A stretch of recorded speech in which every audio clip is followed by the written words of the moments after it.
Soyez ouverts d'esprit. Shalom, bien-aimés dans le Seigneur. Notre méditation du jour s'intitule « Soyez ouverts d'esprit ». Première partie. Nous tirons notre texte dans 2 Rois chapitre 7, le verset 2, qui nous dit ceci.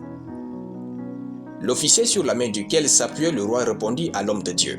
« Quand l'Éternel ferait des fenêtres au ciel, pareille chose arriverait-elle » Et Élisée dit « Tu le verras de tes yeux, mais tu n'en mangeras point. » Alléluia. Personne ne vit dans le monde, car chacun vit dans sa propre perception du monde.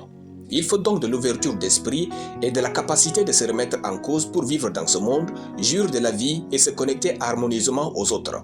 Si ce n'était pas le cas, notre vie sur terre serait une illusion d'optique.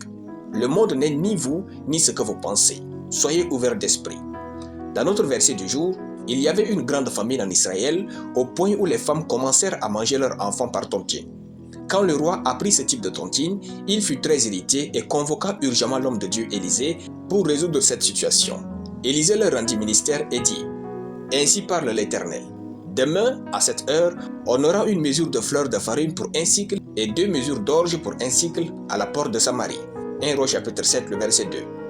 En d'autres termes, d'ici demain, Dieu va agir et il y aura de l'abondance pour tous.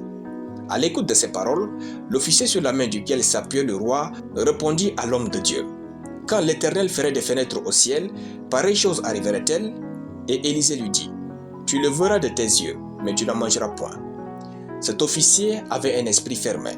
Il croyait que la vie était ce qu'il avait en tête et non ce que Dieu pensait. Veillez à ne pas ressembler à cet homme. Ce n'est pas qu'il y avait de la famine que Dieu ne pouvait rien faire pour son peuple. Ce n'est pas que votre situation soit difficile que Dieu ne peut plus agir. Ce n'est pas que des médecins ont donné leur verdict que Dieu ne peut plus vous guérir. Ce n'est pas que c'est impossible que Dieu est limité. Soyez ouverts d'esprit, regardez la vie et les autres au-delà de votre perception. Car vous n'êtes pas le centre de la vie et Dieu a créé la vie de manière à ce qu'elle soit soumise à sa souveraineté. Aujourd'hui, optez pour la chose suivante. Quelle que soit votre situation la plus difficile, vous resterez toujours ouvert d'esprit. La foi, c'est avoir un esprit ouvert sur la puissance de Dieu dans chaque situation. Gloire à Dieu. Nous allons prier. Seigneur Jésus, je te rends grâce pour ta parole. Je déclare que je suis ouvert à Dieu dans mon esprit au nom de Jésus. Amen. La lecture biblique en une année, Jérémie chapitre 41 à Jérémie chapitre 44. Soyez bénis, c'était le pain du ciel.